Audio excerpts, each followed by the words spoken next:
नमस्कार मित्रांनो, आज आपण आलेलो आहोत गुंजखेड या गावामध्ये, तालुका लोणार, जिल्हा बुलढाणा। शेतकऱ्याचं नाव काय दादा? गोपाल अशोक डहाळे। यांच्या शेतामध्ये लागलेला आपला ओसवाल सोलर पंप 3 HP। दादा वॉटर फोर्स काढा बाहेर, थोडा घ्या बाहेर पाईपाला वर इधर। आणि हा आपला 3 HPचा वॉटर फोर्स हा बघून घ्या। आणि वातावरण हे पूर्ण असं म्हणजे निव्वळ ढगाळ वातावरण आहे, कारण पाणी पावसाचे दिवस असल्यामुळे वातावरण हे ढगाळ वातावरण असल्यामुळे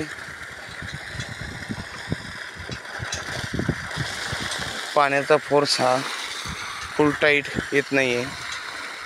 वातावरण क्लिअर झाल्याच्या नंतर हा फोर्स वाढेल आणि हा वॉटर फोर्स आणि हे आपलं ओसवाल सोलर पंप स्ट्रक्चर। दादा पाण्याचा फोर्स कसा वाटतो तुम्हाला? चांगला आहे। बरं सध्या वातावरण कसं आहे?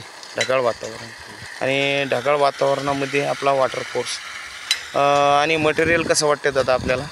एक नंबर चांगलं आहे। अच्छा, बरं आपल्या मनामध्ये काही शंका नाही? काय शंका? धन्यवाद।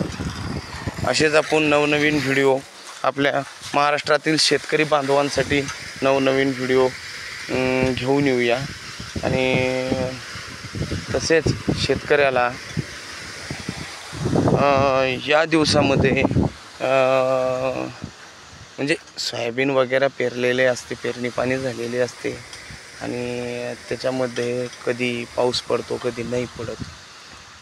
त्यामुळे शेतकऱ्याला या सोलर पंपची खूप मदत होते, कारण उघाड पडल्याच्या नंतर शेतकऱ्यांच्या शेतामध्ये पावसाळ्यामध्ये इलेक्ट्रिसिटी म्हणजेच